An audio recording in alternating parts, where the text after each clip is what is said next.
Welcome to Below the Line, where we talk about working in Hollywood from the crew perspective. My name is Skid. I'm a former assistant director and your host. Today, we're talking about Just Like Heaven, the 2005 Mark Waters romantic comedy starring Reese Witherspoon and Mark Ruffalo. At Rotten Tomatoes, the tomato meter score is 55%, and the critics' consensus reads, delightfully sweet like a lollipop, Just Like Heaven is a dreamy romantic comedy that may give you a toothache when it attempts to broach difficult end-of-life issues by throwing a cherry on top. Well, that's not exactly a ringing endorsement for the film, but here at Below the Line, we're not concerned about what the critics think. I worked on this film as the second assistant director, and my guests today are two other members of our AD team. First, Eric Pott. You were the key second AD on Just Like Heaven. You're currently a first AD and episodic director on NCIS Los Angeles, and you've been doing that show for so long that I'm just going to say it's been forever. And thanks for having me. And when you say forever, it is 4,551 days, not that I'm counting. Thank you for giving me a small reprieve and let me think about something else besides the number 16 show, cop show on television. Well, Eric, you come on this show, I think we're pretty much just a repository for the early episodic stuff of your career. It's sort of I don't know whether that's a good memories or a fever dream for you, but always glad to have you back on. Thanks for having me.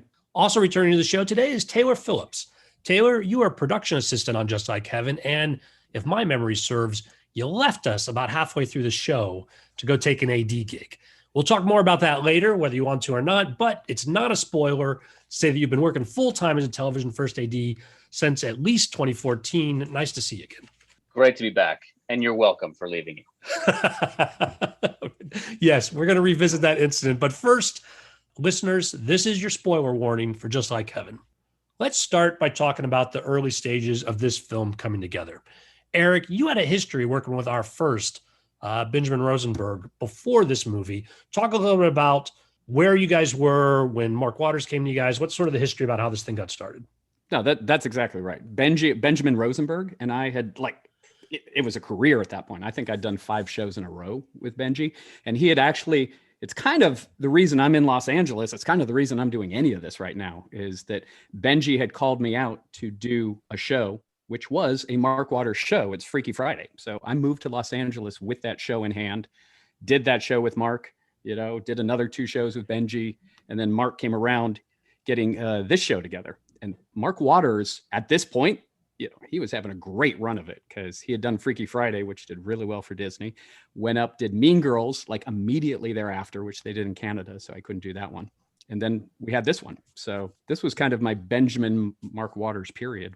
Originally, it was called If Only It Were True, based on the name of the book that the movie is taken from. Is that also how it was developed in the beginning, or did they already know it was going towards Just Like Heaven? 100%. So I'm going to pretend like I remembered all this off the cuff and didn't look into it and look at my notes and emails. You better have done your review stuff. I did all my damn homework. But Walter Parks and Laurie McDonald, who were the DreamWorks Uber bosses at that point, had bought this book, which was just being published, a French book called If Only It Was True, as a property and been developing it. And then they came aboard because they'd liked Mark Waters' stuff and hired him. So it was always If Only It Was True. But the funny thing was, and please remember this, guys, because this is a real memory I have from the show, is that we all knew it wasn't going to be called If Only It Was True. And Mark started a contest where we were going to name the movie. And he put out a flyer.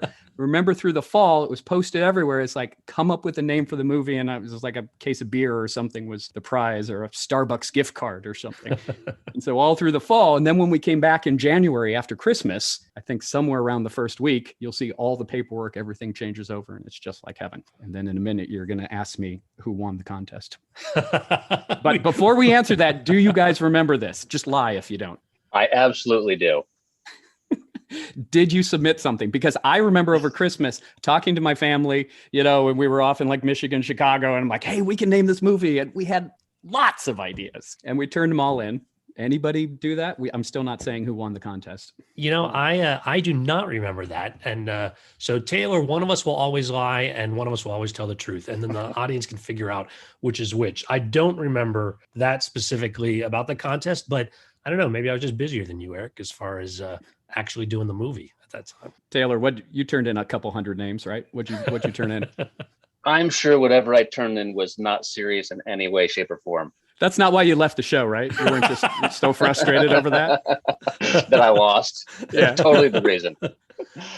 February 2nd, a day that'll live in infamy, the day you left the show. Not that I'm counting. Wow, how do you remember that? That's amazing. It's not like I have 61 call sheets lying in front of me and I pulled up February 2nd. It says TBD, where your name used to be. And I'm like, why is that? I didn't even remember you left the show. So clearly I wasn't holding against you. And clearly I remember that. half a dozen shows after that. I didn't remember that I left the show either. All right. Well, then that's going to be that's going to be my story to tell. But before we move on to more when we joined the show, Eric, you want to go ahead and spoil who named her? You want to save that for later as well? Here we go. The grand prize winner of naming Just Like Heaven was Mark Waters. Won his own contest, came back, announced it. I won, gave himself the prize, and it was called Just Like Heaven. Well, I knew that it had got changed over sometime in the course of streaming because our gifts at the end of the show say Just Like Heaven on it. So they were already well on the way to how they were going to market it before we got there. Back in the beginning. So you've got this history with Benji. You guys are doing another show. And then I come on board as your second. And we had done some work together before, but this is the first time I'd been a part of your AD team full time. And it was amazing. No, I mean, that's why. Welcome back, Eric. Always welcome on the show. Let me just, you want to set that up again or no? That's great. No, I specifically remember, and I know I've told you this story before. The first time physically I remember you on set was that day we had you out by the pier, right? On Cellular, when we were working on Cellular. I came out and to I help with some specifically remember we had this amazing AD named Squirrel. And so somewhere down the line, I was asking Paula, who is that? You know, at the end of the day, who is Squirrel? And she's like, it's not Squirrel, it's Skid. I'm like, that's it, Skid. So somewhere between that moment and here, you know, we certainly realized that this was a relationship that would work for many decades. But this was the first time we'd worked with Taylor, I think, unless Taylor, you hadn't worked with either of us before the show, had you? I had not met either one of you. I remember going in for an interview and you guys were starting shooting like the next day, and you had lost your previous person, had been uninvited to the show, and I happily hopped on board. Yes. So my one story tattletale memory of this show actually is right around that, which we won't go into terrible details, but it is definitely a case where we had a PA on the show. We started, and the very first day, which was the screen test and the makeup test, through various reasons, we had to make a change immediately. And so I would imagine your phone randomly rang, but I do not know how or where that number came up. Yeah, I don't remember who gave us the reference either. Yeah, I don't remember who gave us the reference for Taylor coming on board, but it was a big job because the spot we were trying to fill was the production assistant who was going to work with our first team, was work directly with our actors, keep track of their times and knock on doors and get their breakfast and such. And was a pretty key role for us to entrust to some guy who little did we know was going to quit early at that time. Wow. Holy cow. Did I quit maybe like 3 days early, or was it? February 2nd literally is like a week before the end of the show. But here we are 15 years later, Skid, and you're like, oh, Taylor. Those stories I'm going to save you later. But so we came together in LA. Beyond the testing, I don't think we did much shooting in LA before we went up to San Francisco. Like, I feel like we kicked things up off north. Or refresh my memory since you've got all the call sheets in front of you. You're 100% right. We started the show with 2 weeks of production up in San Francisco. We had flown up there, we'd tech scouted up there, and that was the first 2 weeks. It was 10 days we were shooting up there. Then we moved back to Los Angeles for the rest of the 55-day shoot. So there was a screen test day, which was the day it became clear that we would need to find a replacement for Taylor. And then there was like a visual effects test. There's the screen test day where we figured we needed a replacement, and Taylor was that replacement. We didn't know by then we needed a replacement. Oh, no, that's Taylor. The thing. Secretly, I still carry this bitterness over his, the great abandonment of 2005. All right. Well, jumping in. So we're shooting in San Francisco. The entire movie is set there. We got a lot of local color. We also shot some of the scenes up there. Remind me, I think the interior, that little montage of the 3 apartments, that was all down here. The exteriors, obviously, we did up there. But interior-wise, sure, we shot some interiors, which was, and I do know why, come to think of it. The interior of Dina's house, the sister, what's her name? Dina Waters, who played her sister, Abby. Right. We shot those interiors up there. And I was about to say I have no idea why, but it was actually our cover set, if you recall, San Oh. Francisco. In November, our cover set, and we had it set up every day. We could run to this silly little house way up on this hill, pain in the butt to get to, and shoot the interiors. I had As forgotten a side that. note, I shot in that silly little house 15 years later as a production manager on Looking, an HBO show. So I remember standing in here going, I've been here before. Well, that is utterly and completely random. In all of San Francisco, one silly that little one white set. house. San Francisco is an area where I'm willing to go out on a limb and say there are certain apartments and areas that do a lot of film traffic. I don't think anybody shoots full movies in San Francisco, right? Like it maybe occasionally, but generally people go up there to get San Francisco and then go back to wherever they're doing their principal production. And so I bet it is a small list of folks that are the ones people look at for cover sets or interiors or things like that. So it isn't a complete surprise that being back up there, you might shoot some of the same stuff. Well, thanks to you guys, I have been working up here on and off since then. And I actually met my now wife on that trip to San Francisco. So thanks to you guys. Are you seeing the kismet of the arc of your life, Taylor? That goes from, our key PA being fired at a makeup test to you, being the mayor of San Francisco with your wife right now. That all ties together strangely. And I'm trying to remember how much local crew we did hire, Eric, or did we bring a large amount of the crew up? I know we had additional ADs, we had production assistants.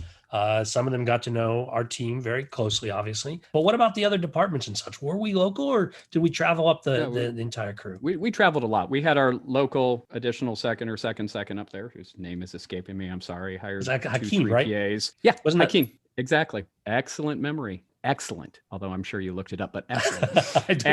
I don't even have a call sheet in front of me. That just came back. And obviously extras casting, hired a crazy amount of extras up there. I was flipping back through paperwork and I'm like, either I'm so television minded right now or we just overindulged. But, I'm looking at the scene in front of the apartment, Mark's apartment, where the piece of paper flies around. And we had 89 people there that day for pedestrians walking up and down that street. And I'm like, what?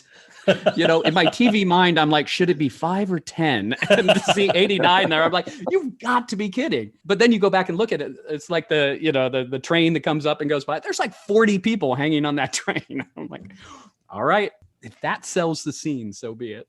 That's a funny sequence too. If you remember, if you've watched the behind the scenes where they're talking about that, the train that broke down where we had the driving car, the wheel one, and it broke.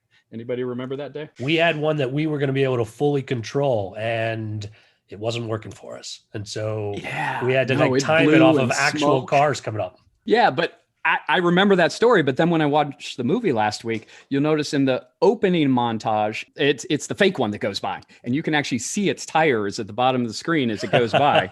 And then in the one where Mark runs across the street, you can see it's the real train car coming up over the top. Probably with real people in it, since we were just timing it. So I'm sure they're staring at the camera saying that's Mark Ruffalo as they go by. Which proves, like in production, you can plan the cows come home, but you still end up having to get lucky for things to be magical. What other notable scenes or experiences do you guys take away from our San Francisco time? Taylor, besides your wife, go. It's hard to get past that moment because it was a little scandalous. And I'm actually in the house right now that I first went to after hooking up with my wife. So, I can't not think about that. I don't have the same experience up there, but I'm very glad that you do.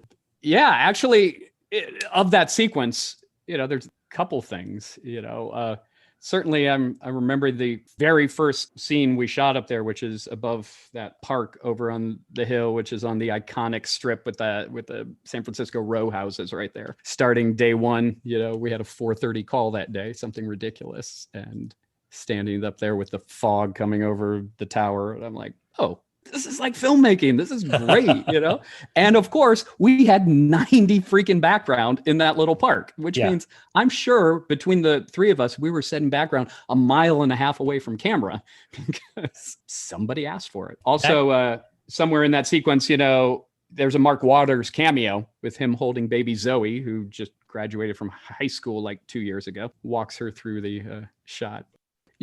if you guys remember, we were shooting these weird weeks up there, right? I think we were shooting like Friday through Wednesday or something because we wanted to shoot over the weekend. So our nights were Tuesday, and we were shooting till 3, 4 a.m. for those night sequences out there.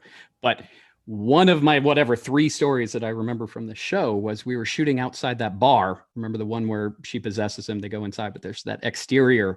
And there was an alley scene right before that where Mark came down an alley and got surprised by a homeless person. And I don't think it's in the script, but we're shooting that and we've got it locked up. And I see this like guy in a trench coat just strolling down the center of our well-lit alley, and he's got like this woman in heels next to him, clip clop, and they come marching up onto the set. And for some reason, somehow they'd been let in. I'm like, who the frack is this? And everybody gather around and they're talking to him, and I get over there. I'm like, excuse me. And it turns out it was Gavin Newsom, right? Anybody remember this?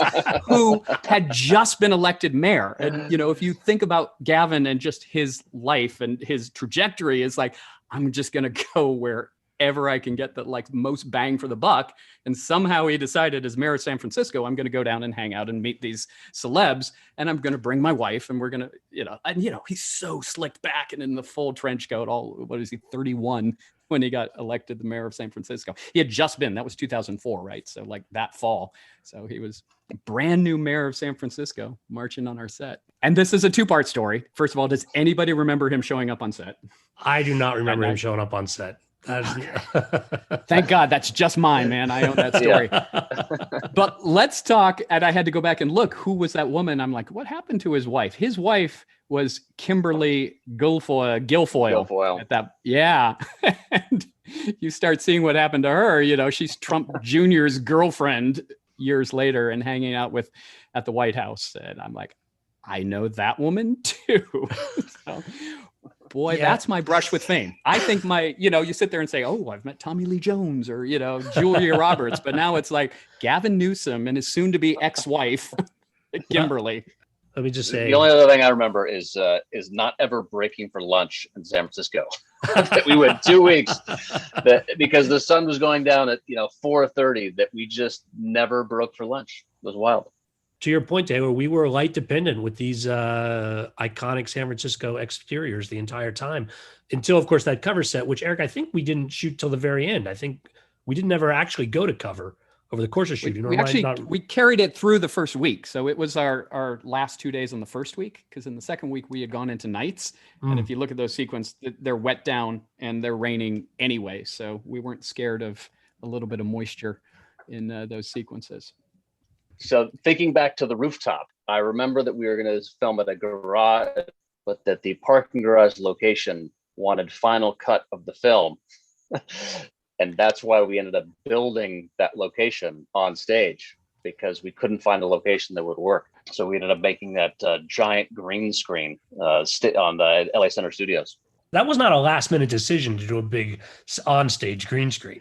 To be a little bit fair, we had a location up in San Francisco. I have the scout photos, and it is precisely what's in the movie. And so we did end up going up, sending San Francisco, shooting a background plate to put onto our parking garage of whatever the Bay Bridge or whichever bridge is in the background. It's also a CG helicopter there as well in the background of that. So yeah, we were going to shoot that in San Francisco, and we did not. That's maybe a good transition, because that's one of our biggest sets back in LA. And so we come back down. So we built that rooftop set and had screens all the way around. And if you do watch the making of, it's obvious people can see what we've done.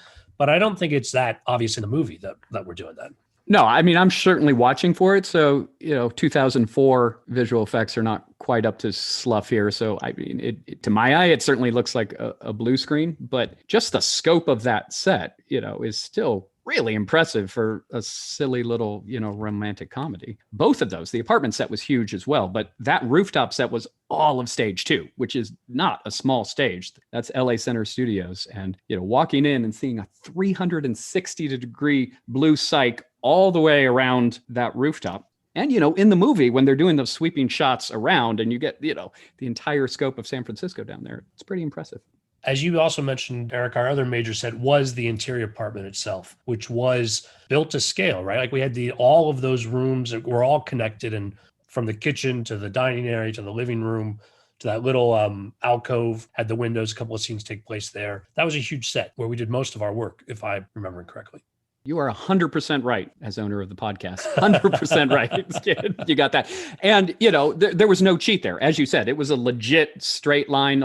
Everything you see in the movie is exactly where everything was. Minus, there's a stairwell up to a bright light to indicate there's a rooftop, but everything else. And to make it just slightly harder, it's elevated. It was, 8 feet off the ground, the entire set. For two good reasons. One, she falls out the window, but the second is because the translite, that is not visual effects. Here's a little secret behind that. Was an actual picture of huge translite. And according to the guys, and this is on the DVD, it's the largest San Francisco translite ever made. I won't vouch for that or not. But because you'll have to look down a little bit, when you go up with the camera, you end up looking down through the window. This whole set has to be elevated so that there's translite below the windows. So it's more impressive than you think, home audience. But yeah, it was beautiful. It really was. It would fool you. If you guys remember those night scenes in there and we get a little smoke in there and lighting and you'd stand inside that front and those bay windows wrapping all the way around, looking out over all of San Francisco below you. You're like, I buy it. It's pretty good. Yeah, no, it was really amazing how that all came together. Great production design that created the space where, and again, since we're spending so much time there, you need to do the variety of where we're filming and being able to stage, and just having that flexibility, I think was a huge asset for us. Literally, that was Carrie White, who is a very good production designer. And to that end, we were in that apartment for 14 days, which you're like, wow. Again, I'm so TV minded. I'm like, how on earth could you shoot two-handers, basically two-person scenes or three-person scenes in the same set for 14 days? But it's a major part of the movie.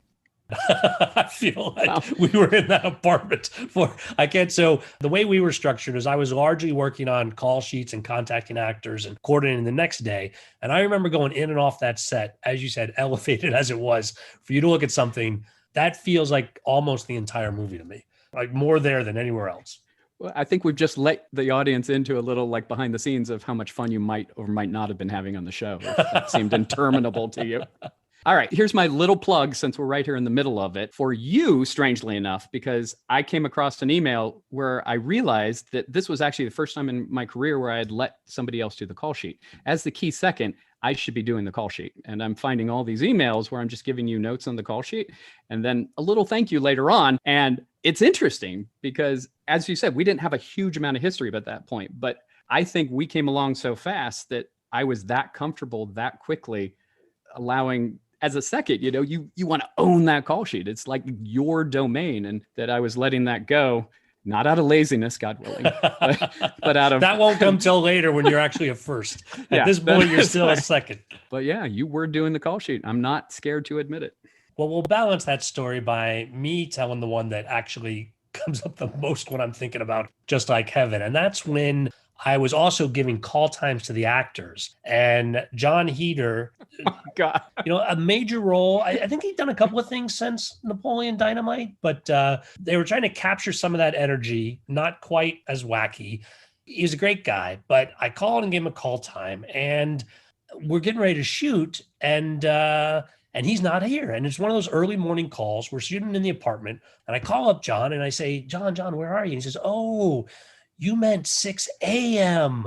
I thought you meant 6 p.m. And I was like, oh, did I really mix that up? So at this point, we don't have anything else to film. Does anybody else remember me being in the trailer and Binge coming out and clearing the trailer to talk to me one-on-one at this point? Is that, or is that just I'm holding on to that one? I think that's your own little cross to bear right there. I mean, I certainly remember the event, and it's a story that I've told as a precautionary tale to ADs multiple times through the years, that if it involves an actor, hold their hands, look into their eyes, and use very short words, because it's remarkable how the simplest things can get confused. It's clear that this had not happened on the first or second day of filming, or when we were doing the tests, because then otherwise you would have been replacing me at the last minute as well. I think at this point, Benj trusted me, and he said he knew I would take a bullet for him on the show. He knew it wasn't on purpose, but it could not happen again. That was our conversation. I don't know what you guys managed to film on set while we waited for John to come in from wherever he was, Malibu or something, for Christ's sake. I don't know how far it was, but it wasn't a short drive. And, we moved on from there. But yeah, that was a lesson I took to heart as well. You got to make sure it's clear, and then you got to have them repeat it back. Repeat it back to you. And you got to mention whether it's circle going to be breakfast or dinner you film them when they come in. Anything you can do to make sure they lock That it is, it's so random. It's like an actor saying, "Oh, I thought you meant, next March." And it's like, no, I'm sorry. It was tomorrow when I gave you the call. She's like, how on earth did this happen? I just remember thinking, thank God it wasn't me. Thank God I didn't make that mistake. And with whatever 17 years of retrospect, now we can laugh about it. So the first 10 years were mighty painful. Well, it was a good lesson even then. It didn't happen to me on another show, I think. Of course, I've only got a couple more years before maybe I'm moving on. So, see, to be clear, it's never happened to any other AD in the history of cinema. We're shooting on the stage. We wrap you at noon, and you think you have a 6 p.m. call on the stage. I mean, what? Possibly. I don't think he'd been in the day before. I don't think he went home with a call sheet. I think there was a phone conversation. In his defense, it's probably in his defense, he probably doesn't normally get up till 6 p.m. So that sure makes a big difference. While we're still talking inside the apartment area, and something you said earlier, Eric, I want to go back to the visual effects in 2004. Obviously, they're not what we see today, but there's quite a few of them in the apartment. There's where she's trying to grab the phone. She stands on the table. She punches Mark in the face and it goes through. She's inside the fridge for a while. Talk to me about what it was like capturing those visual effects in 2004. What's interesting is those are such like low-key old special effects. They're like lock-offs. You shoot a plate of a refrigerator and then you put her in there and you shoot her and we just comp it together. It's crazy how effects have moved in 20 years, which are now the effects guys are just off in the corner. It's like, yeah, just shoot it. I'll fix it, because they're just tracking marks. You want this motion. They don't care anymore. They'll just like do it because every 15-year-old with a laptop, and After Effects can crank this stuff out. But back then, the effects you're talking about, like the phone, it's so simple, obviously. I mean, it's Star Trek effects, which is you lock off the camera, you shoot the plates, and sure, her hand goes through nothing, and there's the phone there. The two hard ones for 2004 were the ones we did on MoCo, which is motion capture camera rig, which people don't even use anymore, and it's probably the only time we ended up using it. I don't actually remember shooting MoCo too much, which is a computer-controlled camera. It's the one where she like dissolves as he's walking down the hallway. Anytime the camera's moving back then and there was a visual effect, you'd have to match it perfectly on a motion controlled camera. So there's two of those in the show. And if you flip through our call sheet somewhere, it's like a big chunk of the day. It'll be like the whole morning. It says the MoCo shots. And so we did those. That was the one where she's walking down the hall and he's following her and she disappears. I do remember that. What's the other one that involved the camera movement? It's actually of Ruffalo at the end where he disappears. And we're pulling out on the camera away from him because it's a camera move and not a digital zoom. But there's like low tech ones in there all the time. I was watching it. There's twice where he does like a lighting change. Have you noticed those? Like where the sun will go from day to night, and that was actually all practical with big lighting changes. He'd walk up a stairwell and it would change from night to day. We had that all rigged in old school.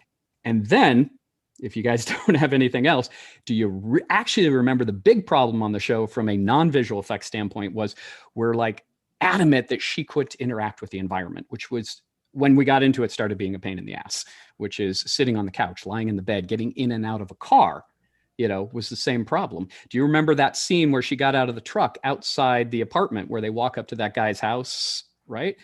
We ended up having to, obviously you take the door off so she could flip through the door, but then she's getting out and the car's bouncing up and down as she got out. So we had to get transfer up there to take the car, put it up on jacks. And even that wasn't enough. And then the grips were under there trying to stabilize it because all, 94 pounds of Reese Witherspoon somehow was bouncing this big truck. And then the same thing in the bed, when she's lying with Ruffalo, it's like her head's denting the pillow. So we spent time and energy thinking, okay, we need a wooden pillow and we need, plywood under the bed on her side so she doesn't dent into the bed. That's low-tech effects. I don't remember all those details, maybe because I was working on call sheets. But and Taylor, you were just getting actors ready. Were you that much on set as far as dealing with these actors? I was not on set all that much, but I do remember a story from the hospital set where I was in base camp and I heard Eric get on the walkie-talkie and say, let's have everybody step off the set. The set is on fire. And sure enough, there was a big fire on the stage. And Eric was so calm. Did I just hear that right? The set is on fire. You know, literally the set was on fire. And, you know, this is obviously a memory that stands out clearly in my head. It's one of those moments when you look up and you're like, what is that? And it's fire. And then like runs through your head. Oh my God, I got everybody out. And then I'm like, I can't yell fire. You know, the cliche is you can't yell fire in a crowded movie house. So I should not yell it on the stage. So, you know, I'm like, I'm going to be so calm right now. I'm like, all right, let's remove the background over here. All right. And, you know, who was on set with me at that point, I'm like, you guys grab Reese and let's get her off the stage. But here's the little backstory. At that point, we were shooting the sequence where we're rolling her around the hospital and she's literally strapped in that gurney. And it took several minutes because of the IVs and the thing in her mouth and all that stuff. And I'm like, we don't have time for that. So we literally grabbed Reese on the gurney. She's strapped, and we're pushing her through the set under the burning, flaming, you know, it's a light that had caught a bunch of stuff in the beams on fire, and it was growing pretty fast. We rolled her out completely strapped on the gurney outside, and we're outside counting crew, making sure everybody's there, and Reese lying strapped to a gurney saying, you know, could you maybe please let me off now, guys? Did we build that from scratch? That I don't recall exactly. You tell me. We built it much like the apartment. It was the same thing. It was a really large set, and that was all practical. It had that whole square and operating rooms and bathrooms and everything built off it, because remember they had to do that gurney chase around, being, you know, basically an old West Wing kind of gag, so that you could have a lot of walk and talks. That whole opening montage with her walking and talking to patients and stuff. So it had a lot of geography to it. And, you know, we were 10 full days in there. So 14 in the apartment and 10 at the hospital. My other note, and it ties together both our practical visual effects and the hospital, is that sometimes we had Reese in the bed for the coma, but when she's doing the ghost, we had a photo double that looked enough like Reese that when we put the mask on, it was like she was in two places. But we didn't do that visually. That was practical. We had somebody else to be her in the bed. Let me put a caveat on that, which is that is right. We had this girl from Utah, Mara Lee. Remember this? I think she talks about it on the DVD, so I won't endlessly belabor it. But Reese knew of this person that looked just like her, and hook and crook, we got her on the phone and flew her whole family, and as I recall, her 5 kids and her husband, the whole Mormon family, out to Los Angeles and kept them for weeks while we, you know, did this. And she was the one in the bed throughout. But back me up on this, and I can't find anything to this. I don't think we had the ventilator on her. I think that is a visual effect. And I'm going back and freeze framing through it. I remember that we were so enamored with it, and we're like, we're getting away with this. And somewhere in post-production, it was decided that it wasn't working well enough. And so if you go back and look at the wide shots, she's wearing that ventilator. I think it's CG. Figure out if anybody remembers better than I do. We'll throw that out there and we'll see if the visual effects people from the show, who I don't remember who they were, come back and say, no, we did or didn't put that in. But I think you might be right. I think that we were very enamored of how well it was working on set. But then in the movie, you're right. It's covering her face. I seem to recall us at some point saying, you know, oh, it's Reese. We want to see her, you know, it's vulnerable. And this enormous like alien mask covering her face was taking away some of the pathos of the scene. So we started shooting without it. But at some point the gag didn't work. But let's be clear, Mara Lee was bizarrely just doppelganger except didn't she have like this nutty Southern accent? Being from Utah, but in my head, she had like a really strong, twangy accent. And you're like, this is Reese, but she has this accent. Or maybe I'm conflating like Sweet Home Alabama in my head. I don't know anymore. Now, when did we do those scenes? Taylor, are you still with us, or have you already quit by the time we're doing the hospital stuff? Oh, no, you're still there because you know the hospital catches fire. So February 2nd, baby. Look it up. Yeah. My wife was actually in the hospital working as an extra. February 10th was the last day shooting. So as bitter as you are, Skid. Really? It's only like a week to go or something. Oh, yeah, wow. Exactly. In that context, Taylor, do you remember working with Mary Lee and, you know, as the photo double, getting her ready, or her family being around? I don't think I had any interaction with them at all. Do you recall any of that? I remember that, you know, she'd never been on a film set before. And I think somebody had found her or seen her in an airport somewhere. Is that? It was Reese. Reese. Remember that? Reese had found her in an airport. Reese was the one that gave gave us her name, saying, "Call this woman." Yeah, it was pretty amazing. And we were going to have her work as a stand-in, but she was didn't quite understand that process either.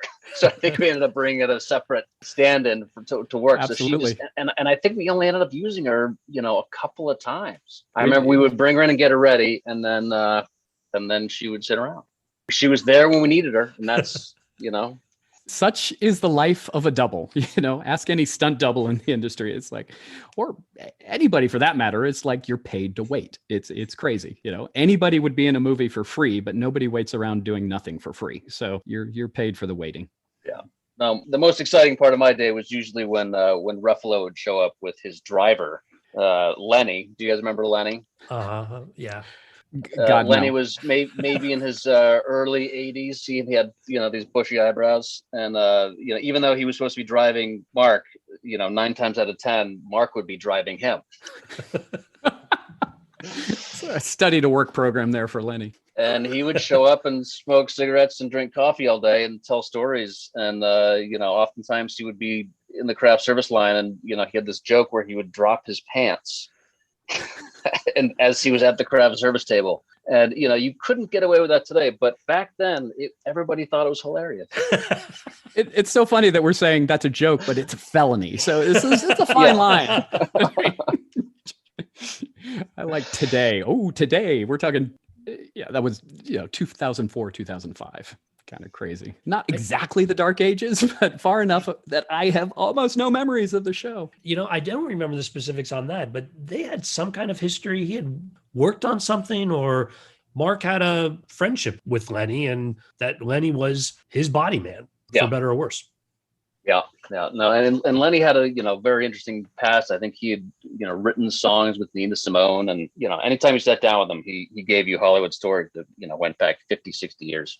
It's so sad that ultimately, that's going to be us. So us sitting around telling you remember that time, Mark Heater, you guys aren't going to believe this. At craft service, it's where's my pants? Yeah, they might let you know, Eric. Well, talk to me more about working with the cast on this. Taylor, you were getting them ready every day, except for apparently the last week. Like I said, still not willing to let that go. But what was it like working with Reese, working with Mark Ruffalo, some of the other notables in this group? They were great. They came in on time and did their thing. I mean, I don't know that there's anybody else that's nicer than Mark Ruffalo. He was a class act, and Reese was great. Gave us all great wrap gifts at the end of it, and I think she was going through a divorce at the time, but she still managed to be just a total delight. I came in being a little concerned because, my predecessor had been uninvited, partially due to, 4 hours into the day. Let's be totally clear how long they survived. It's like the trailer's a wrecking machine. Not everybody gets along with everybody on every set. Yeah. And there are certain people that you cannot fire, and there are certain people that can find other work. So you were stepping into a situation where there's some challenges for sure. Yeah. I think it was only the first or second time I'd run base camp. It was a good team. I mean, I think sometimes you get divas, and there really wasn't, it all seemed to go quite smooth until apparently I left you guys high and dry. We did shut down for 2 weeks after that? Legs back up? Because we had to, we went through a whole casting process for your replacement. We're like, who are we going to get? So I seem to remember that Duty, who was, we refer to him as Duty, Steve Dudica came in and covered me at the end. Am I correct? Steve might have been there for the whole show, actually. Wasn't he our other PA? He was there for the whole show, and we had Ryan and Duty through, and then we moved Duty over to do first team during that week. And I don't know who, if anyone, we brought in to replace him. That'd be a call sheet check, Eric, if you know who we're talking about. I don't know where the call sheets are. Get on my glasses. So Ryan has been my key second on multiple seasons of episodic television. And Steve Dudica I ran into the other day. He works on Brooklyn Nine-Nine. Oh, wow. All moving up in the world. This was a rock star team. It's like when you go back and look at some weird little obscure jam session. Everybody on the show ended up being an AD of note. Darn it, nobody dropped off. Well, I mean, I did, Yeah. but no, that was once you reached the pinnacle and you said, "I have nothing more to offer Hollywood." That's what I got out. I thought Ryan had dropped out as well. Taylor, is that didn't he quit for a while? Didn't he move to New York, or was he doing AD work there as well and just come back? He just got hired on to the dueling cop show, The Rookie, as a first AD. So he's around. I think he moved to New York to be with to marry his wife. Oh, okay. He's that'll back do and forth. All right. Well, you give him my best, and we'll have to get him on the show. So speaking of that last week, which we alluded to the whole time, the story that I remember, and Taylor, you might have even blocked this out, is you were worried about leaving the show and what it was going to mean for your relationship with us, because we all had gotten along really well. Spoiler, we brought you on to Bonneville when we were shooting in Utah and looked for other opportunities. To Wait, wasn't that punishment to bring him to Utah? Yeah, you didn't have a choice about joining us on that one, but you were worried. Like, this is payback. You're coming to Utah. We're going to pay you $9 a day, and you're going to love it. My sage wisdom was it's perfectly reasonable for you to leave, particularly because you're a PA for us, and it was an AD gig. You were going to get a AD, and I don't remember specifically my very first second AD job. And so that makes all the sense in the world to make that choice. The challenge is that how you're remembered is unfortunately going to be out of your control, in the sense that if you leave and it goes well, then all the memories of you are going to be great. But if you leave, and even if it's not your fault, if duty fucks it up, you're the one who's going to be responsible for that. And that's a risk you got to take. I think it's a risk worth taking in your situation. I think I counseled you that at the time, that I thought you're making the right choice. But boy, if this next week is awful for us, or again, in my memory, it was the next 6 months of the show that you were abandoning. But, if that had gone bad, then yeah, there might have been some unfortunate bitterness that can follow somebody when you leave a show early. So I left. Did duty mess it up? Is that what? No, if duty had messed it up, we would probably not be talking to you today. You wouldn't have your wife, and you wouldn't be on this podcast. Yeah. This whole alternative reality, a Disney Marvel spinoff show. Yeah, you really owe duty for everything that went well for you after that. Congratulations. Oh, thank you. So I left to do what was probably the worst job I've ever had. It makes you guys feel any better. It really actually does. Yeah, it does. That's great. No, that seems fitting. It was a no budget movie where, I was running base camp, also doing the call sheet, also doing the production report. I got thrown into it, and actors who were on cocaine, not showing up to work. Your story of telling John the wrong, him getting confused. I mean, I had an actor who just left in the middle of the day and didn't come back for 5 hours. And when he came back, he was high as a kite, basically blamed me and said that I had told him he could leave. Did you tell him he could get high? Because that's a bad AD choice. They don't teach that one in the program. I walked into his room and, just to make sure he wasn't hiding in the bathroom. And there was, mountains of cocaine that had been pushed into the corners of the table. And he is a working actor today. So I will. We'll leave it at that.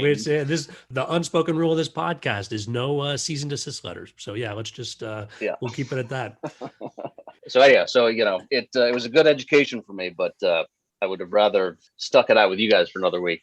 Well, and going back to our cast, they took care of us. Reese's gift of the luggage that said "Just Like Heaven" on it, I still use. It's one of the best travel bags I've got. It's got a nice little handle on it. I still have it 100%. It's sitting right there with our duffels.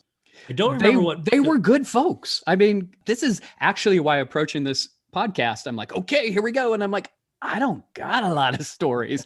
And for better or for worse, it's actually kind of a show. When you think of a show like that, it just went really well, top to bottom. The script was in place. It was funny. Mark really knows his stuff. And going back and looking at that, here's the thing. I went back, and Mark, it turns out, I totally forgotten this, emailed me his shot list for days ahead. He'd have his shot list laid out. And it turns out it's the shot list I still use today. I totally stole his format and his format. And I'm like, what is this? This is my shot list. I'm like, no, it's actually Mark Waters' shot list. So Smart, good guy, went smooth, wrapped early, got our stuff, no fuss, no drama.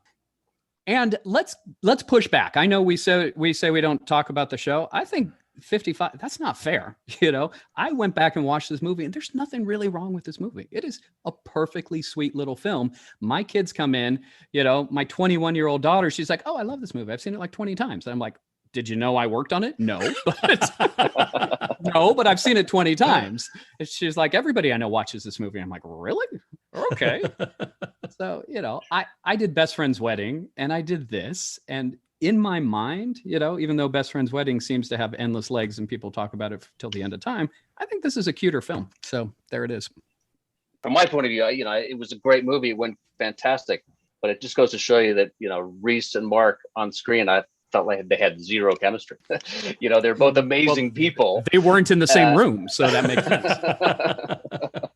Everything went great, and there's just that thing that a great story, but sometimes it just doesn't click. And clearly that's what happened with the audience, or they marketed it wrong or something.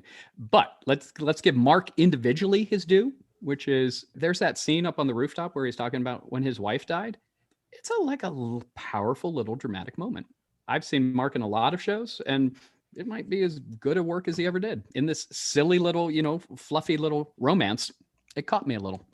They did have different approaches, I think it's fair to say, where this was Reese's movie. It was not a Reese Witherspoon, Mark Ruffalo joint production. This was Reese's movie. And Mark was glad to be there and wonderful to get along with.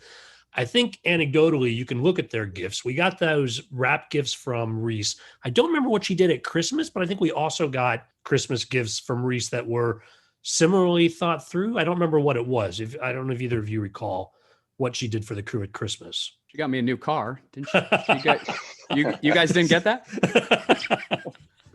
You're just talking about the residuals, although you didn't get those kind of residuals off of 55%. No. But I do remember what Mark did at Christmas, where I think he was sort of last minute, and he had Lenny walk around with a big box of alcohol, and every department got a bottle.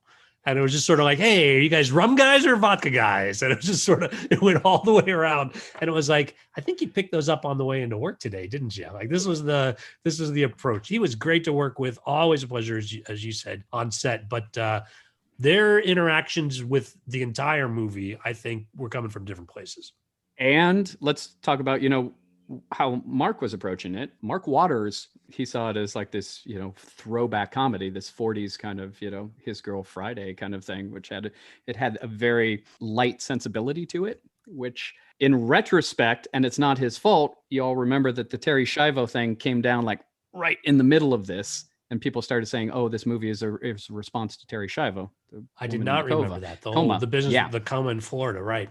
And so there was press around the movie is coming out saying, oh, this is a response to that. And it had nothing to do with it. So that's a little bit of a drag, because if you thought that, then this movie is propaganda for no end of life decision making.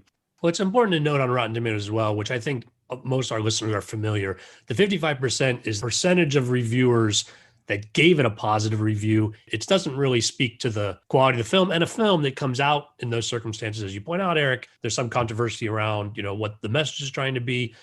That makes a lot of sense, but there's a lot of charm in this film. I think people brought their all. From a shooting perspective, it went well. And it was a great experience for me, which is why I'm glad having you guys on today to kind of reminisce on it. Taylor, you are officially forgiven now for leaving a week early. I've let that go. This is as much therapy for me as entertainment for our audience. So thanks so much. Literally, that's why you do this podcast, right? Just, to save money on therapy, work through all the pain and suffering that Hollywood brought you. Still working through my IMDb resume. So we're sadly, I think, almost out of movies, you and I. But let's just make one up sometime. Fun with this kid. Your mileage may vary, but I personally had a lot of fun catching up with those guys. Thanks for joining us. If you're new to the podcast, I hope you'll check out some other episodes. It's easy to peruse the entire catalog at the website belowtheline.biz. That's B-I-Z. All episodes of the podcast are also now on IMDb, so it's easy to cross-reference the film credits of my guests. Please subscribe wherever you get your podcasts, and rate us if you're so inclined. If you've got questions or comments, you can send email to skid, S-K-I-D, at belowtheline.biz. If you're on Facebook, you can find photos and other behind-the-scenes materials at Podcast Below the Line. And finally, you can follow the podcast on Twitter and Instagram. It's at Pod Below the Line. Thanks to Curtis Five for our music and John Wan for our logo. The logo is available on t-shirts, mugs, and stickers at redbubble.com. Take care and join us again next week for a new episode of Below the Line.